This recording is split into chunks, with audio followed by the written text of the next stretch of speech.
Imagine opening your mailbox one morning. You're expecting a bill, maybe a letter from a friend. Instead, you find an envelope with no return address. Inside is a handwritten letter. The person who wrote it knows something about your life, something that only a handful of people should know. At first, you convince yourself it's a cruel joke. Then your neighbor receives one. A teacher receives one. A local business owner receives one. And before long, an entire town begins wondering the same thing. Who is watching us?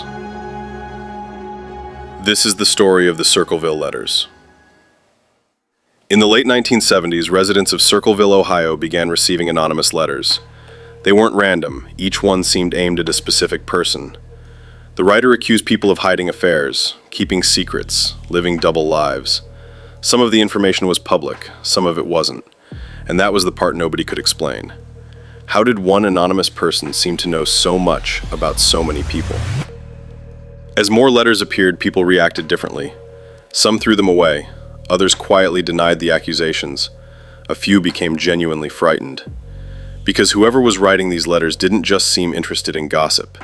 It felt personal, as though someone had been watching for a very long time. One name appeared more often than the others: Mary Gillespie, a local school bus driver. Many of the letters accused her of having a secret relationship with the school superintendent. The accusations spread beyond private mail. Soon, threatening signs began appearing along the roads she drove every day. Whoever was behind the letters no longer seemed satisfied with staying anonymous. It was becoming a campaign. Mary's husband Ron was furious. He believed he knew who was responsible. One evening, after receiving another disturbing message, he got into his truck and drove off, determined to confront the person he suspected. He never made it home. His truck crashed into a tree. Authorities ruled it an accident, but for many people in Circleville, the timing felt impossible to ignore.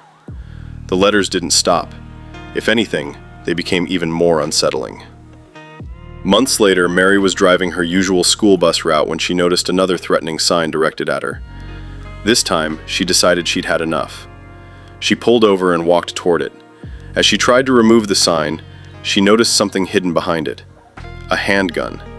It had been rigged with a string in what investigators believed was an attempt to make it fire if the sign was disturbed. Had she pulled it differently, the outcome could have been very different. The discovery shocked the town. Investigators finally had physical evidence. Attention soon focused on a local man named Paul Freshour. He denied being the anonymous writer. Eventually, he was convicted for matters related to the booby-trapped sign. For many people, that should have been the end of the mystery. It wasn't. Even after Paul was sent to prison, the letters reportedly continued. More envelopes appeared, more accusations surfaced. Some were even mailed while he was behind bars. If he wasn't writing them, who was? And if he was, how were they still being sent? The case only became more confusing. Years passed. The number of letters slowly faded. Life in Circleville moved on. But the questions never really disappeared. Was there only one writer? Or had there always been someone else hiding in the background? Cases like this are unsettling for a different reason.